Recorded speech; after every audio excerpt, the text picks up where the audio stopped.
ಇತ್ತೀಚಿನ ದಿನಗಳಲ್ಲಿ ಅಪಘಾತ ಅನ್ನೋದು ಬಹಳಷ್ಟು ಆಗ್ತಾ ಇದೆ. ಹಾಗೆ ಚಾಲಕನ ನಿಯಂತ್ರಣ ತಪ್ಪಿರೋದಾಗಿರಬಹುದು ಅಥವಾ ಚಾಲಕನ ಅಜಾಗರೂಕತೆಯಿಂದ ಈ ರೀತಿ ಅಪಘಾತಗಳು ಸಂಭವಿಸ್ತಾ ಇರುತ್ತೆ. ಅಂಥದ್ದೇ ಒಂದು ಅಪಘಾತ ಕೇರಳದ ಕಾಸರಗೋಡ್ನಲ್ಲೂ ಕೂಡ ಸಂಭವಿಸಿಬಿಟ್ಟಿದೆ. ಈ ಭೀಕರ ಅಪಘಾತದ ಬೆಚ್ಚಿ ಬೀಳಿಸುವಂತಹ ದೃಶ್ಯಗಳು ಸರಿಯಾಗಿದೆ. ನಿಯಂತ್ರಣ ತಪ್ಪಿಯ ವಿದ್ಯುತ್ ಕಂಬಕ್ಕೆ ಕಾರನ್ನ ಡಿಕ್ಕಿ ಹೊಡೆದಿರುವ ಪರಿಣಾಮವಾಗಿ ಈ ಒಂದು ಅವಘಡ ಸಂಭವಿಸಿದೆ. ಕೇರಳದ ಕಾಸರಗೋಡಿನಲ್ಲಿ ಭೀಕರ ಅಪಘಾತ.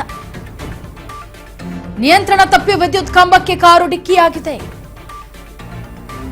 ಕಾರು ಡಿಕ್ಕಿ ಹೊಡೆದು ರಸ್ತೆಯಲ್ಲಿ ಪಲ್ಟಿ ಹೊಡೆದ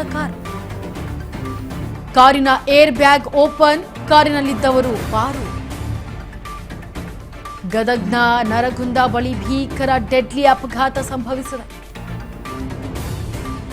ನೋಡಿ, ನಿಯಂತ್ರಣ ತಪ್ಪಿ ವಿದ್ಯುತ್ ಕಂಬಕ್ಕೆ ಕಾರು ಡಿಕ್ಕಿ ಹೊಡೆದಿದೆ. ಇಂತಹ ಭೀಕರ ಈ ಒಂದು ಕಾರು ಡಿಕ್ಕಿ ಆಗಿದ ತಕ್ಷಣ ರಸ್ತೆಯಲ್ಲಿ ಪಲ್ಟಿ ಹೊಡೆದು ಬಿಟ್ಟಿದೆ ಕಾರ್ನಲ್ಲಿ ಏರ್ ಬ್ಯಾಗ್ ಓಪನ್ ಆಗಿದ್ದಕ್ಕೆ ಕಾರ್ನಲ್ಲಿದ್ದವರು ಸೇಫ್ ಆಗಿದ್ದಾರೆ. ಗದಗ್ನ ನರಗುಂದ ಬಳಿ ನಡೆದಿರುವಂತಹ ಭೀಕರ ಡೆಡ್ಲಿ ಅಪಘಾತ ಇದು.